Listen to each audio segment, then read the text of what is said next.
नमस्कार, स्वागत है आपका स्टार न्यूज प्लस पर। आपके साथ में प्रीता चौहान। आइए अब हम आपको दिखाते हैं आज की बड़ी खबरें।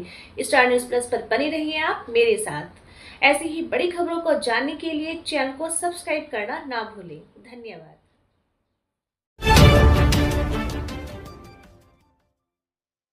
संशोधन कानून के खिलाफ दाखिल याचिकाओं पर दूसरे दिन भी सुप्रीम कोर्ट में सुनवाई हुई। सुनवाई के दौरान कोर्ट ने सरकार से तीखे सवाल भी किए।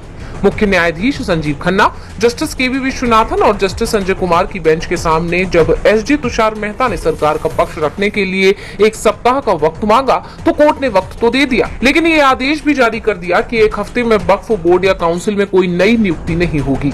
इसके अलावा कोर्ट ने ये भी कहा कि वक्फ घोषित संपत्ति और रजिस्टर्ड संपत्ति को पहले की तरह बने रहने दिया जाए, उसको डिनोटिफाई नहीं किया जाएगा। एक हफ्ते के लिए यही हालात रहेंगे। कोर्ट ने कहा कि राज्य सरकारों को भी इसका पालन करना होगा। कोर्ट ने सरकार को एक सप्ताह में जवाब देने का समय दिया और सरकार के जवाब के बाद कानून के खिलाफ याचिका दायर करने वालों को 5 दिन का समय दिया है। कोर्ट अब इस मामले में 5 मई को सुनवाई करेगा। इसके साथ ही कोर्ट ने यह भी साफ कर दिया कि जहां तक रिट याचिकाओं की बात है तो 5 पर ही सुनवाई होगी।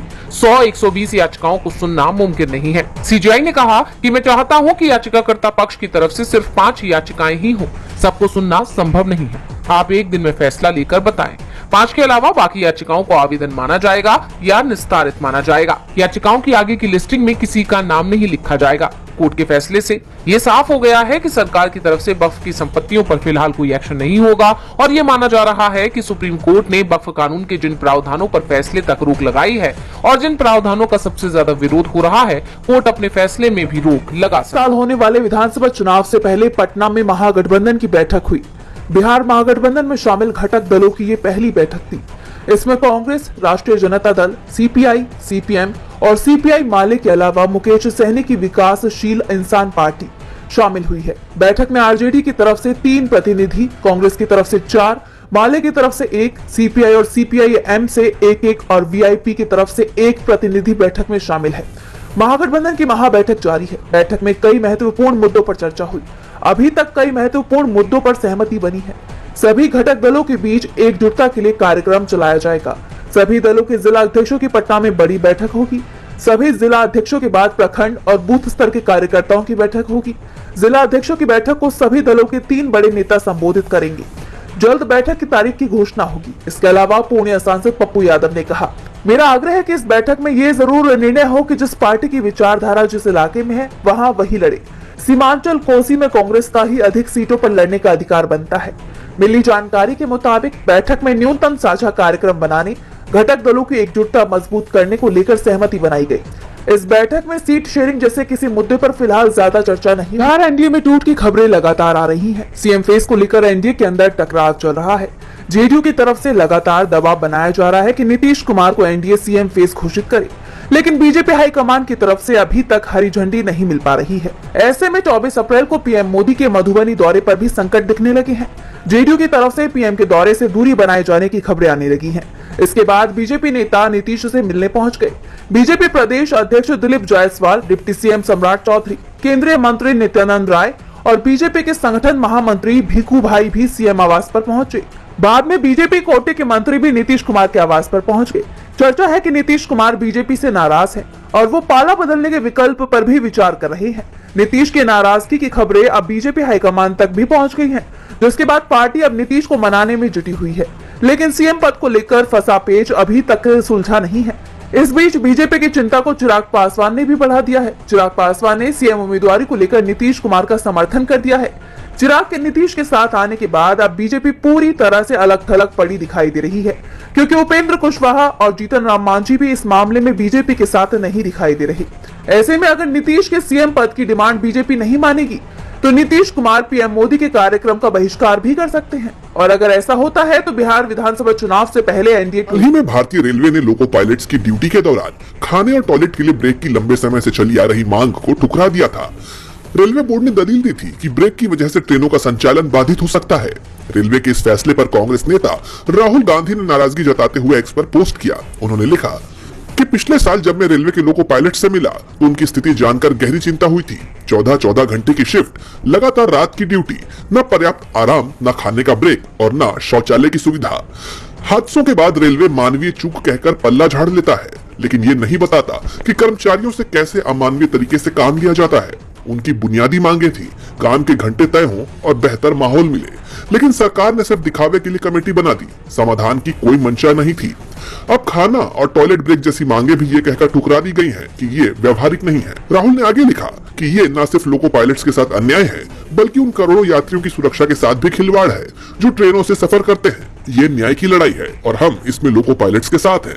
जब तक सरकार बहरी बनी रहेगी, हम आवाज उठा। सुप्रीम कोर्ट ने विधेयकों पर मंजूरी देने के लिए राज्यपाल और राष्ट्रपति के लिए समय सीमा तय की थी। कोर्ट ने राज्यपालों को 1 महीने तो वहीं राष्ट्रपति को 3 महीने के अंदर विधेयकों पर फैसला लेने की बात कही थी, जिसे लेकर अब उपराष्ट्रपति जगदीप धनखड़ का बयान सामने आया है। उन्होंने कहा है कि हम ऐसे हालात नहीं बना सकते जहां अदालतें राष्ट्रपति को निर्देश दे। लोकतंत्र में चुनी हुई सरकार सबसे अहम होती है और सभी संस्थाओं को अपनी अपनी सीमाओं में रहकर काम करना चाहिए। कोई भी संस्था संविधान से ऊपर नहीं है। संविधान के अनुच्छेद 142 के तहत मिले कोर्ट को विशेष अधिकार लोकतांत्रिक शक्तियों के खिलाफ 24/7 उपलब्ध न्यूक्लियर मिसाइल बन गया है। दरअसल अनुच्छेद 142 भारत के सुप्रीम कोर्ट को यह अधिकार देता है कि वो पूर्ण न्याय यानी कंप्लीट जस्टिस करने के लिए कोई भी आदेश, निर्देश या फैसला दे सकता है, चाहे वो किसी भी मामले में हो। बता दें कि सुप्रीम कोर्ट ने कहा था कि राज्यपाल की तरफ से भेजे गए बिल पर राष्ट्रपति को 3 महीने के भीतर फैसला लेना होगा। दरअसल 8 अप्रैल को सुप्रीम कोर्ट ने तमिलनाडु सरकार और राज्यपाल के मामले में ऐतिहासिक फैसला लिया था, जिस पर अदालत ने कहा था कि राज्यपाल को विधानसभा की तरफ से भेजे गए बिल पर 1 महीने के भीतर फैसला लेना होगा। और अब इस मामले पर जगदीप धनखड़ का ये बयान सामने आया है। कांग्रेस अध्यक्ष मल्लिकार्जुन खड़गे ने मनरेगा मजदूरों की तमाम मांगों को लेकर केंद्र की मोदी सरकार पर निशाना साधा है। केंद्र सरकार को जन विरोधी बताते हुए मजदूरों की मजदूरी न बढ़ाए जाने पर उन्होंने सरकार पर हमला बोला। एक्स पर एक पोस्ट के जरिए खड़गे ने मनरेगा मजदूरों के तमाम मुद्दों पर सरकार को घेरते हुए लिखा कि ऐसा लगता है कि जन विरोधी मोदी सरकार ने मनरेगा की मजदूरी बढ़ाने से इनकार कर दिया है। ये मनरेगा श्रमिकों के अधिकारों पर कुल्हाड़ी चलाना है। हाल ही में संयुक्त संसदीय समिति ने मनरेगा श्रमिकों की रोजाना मजदूरी को 400 रुपए करने की सिफारिश की थी। 2023 में बनी अमरजीत सिन्हा की हाई लेवल कमेटी ने भी मजदूरी बढ़ाने और मनरेगा का बजट बढ़ाने का सुझाव दिया था, पर गरीब विरोधी मोदी सरकार एक के बाद एक मनरेगा मजदूरों पर जुल्म ढाने पर उतारू है।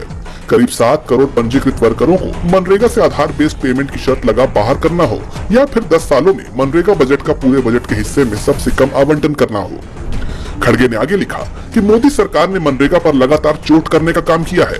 मनरेगा हमारे देश के सबसे गरीब परिवारों के लिए कांग्रेस पार्टी द्वारा लाया गया रोजगार की गारंटी का अधिकार है। हम अपनी 2 मांगों पर अडिग हैं। मनरेगा श्रमिकों के लिए रोजाना 400 रुपए की न्यूनतम मजदूरी तय की जाए और साल में कम से कम उन्हें 150 दिन का। बंगाल शिक्षक भर्ती घोटाला केस में सुप्रीम कोर्ट में सुनवाई हुई। इस दौरान कोर्ट ने आदेश जारी कर 26,000 बर्खास्त शिक्षकों को राहत दी है। कोर्ट ने सुनवाई के दौरान कहा कि जिन शिक्षकों की नियुक्ति रद्द हुई है वो नई चयन प्रक्रिया पूरी होने तक पढ़ाना जारी रख सकते हैं, बशर्ते उनका नाम 2016 के घोटाले मामले में नहीं आया हो। कोर्ट ने कहा कि हम नहीं चाहते कि बच्चों की पढ़ाई कोर्ट के फैसले से बाधित हो। चीफ जस्टिस संजीव खन्ना ने कहा कि बंगाल स्कूल सर्विस कमीशन यानी एसएससी को 31 मई तक भर्ती प्रक्रिया का नोटिफिकेशन जारी करना होगा। 31 दिसंबर तक चयन प्रक्रिया पूरी हो जानी चाहिए। बंगाल सरकार और एसएससी को 31 मई तक भर्ती का विज्ञापन जारी कर उसका पूरा शेड्यूल कोर्ट को सौंपना होगा। कोर्ट ने यह साफ किया कि अगर तय समय में प्रक्रिया पूरी नहीं हुई तो कोर्ट उचित कार्रवाई और जुर्माना लगाएगा। दरअसल एकेडमिक सेशन जारी रहने के आधार पर शिक्षकों को कुछ समय तक नौकरी पर बने रहने की छूट दी गई है। हालांकि कोर्ट ने यह साफ कर दिया है कि ग्रुप सी और ग्रुप डी कर्मचारियों को राहत नहीं दी जाएगी। कोर्ट ने कहा कि इनमें से ज्यादातर कर्मचारियों पर आरोप सिद्ध हुए हैं। आपको बता दें कि 2016 में पश्चिम बंगाल स्कूल सर्विस कमीशन के तहत हुई भर्ती के लिए 23 लाख से ज्यादा लोगों ने परीक्षा दी थी। इनमें से 25,000 से ज्यादा लोगों का सिलेक्शन हुआ था। इसमें बड़े पैमाने पर भ्रष्टाचार का आरोप लगा है। सुप्रीम कोर्ट ने भी अपने फैसले में माना है कि 2016 में हुई पूरी नियुक्ति प्रक्रिया जोड़ तोड़ और धोखे से भरी थी। इसी को लेकर सुप्रीम कोर्ट ने अब ये फैसला सुनाया।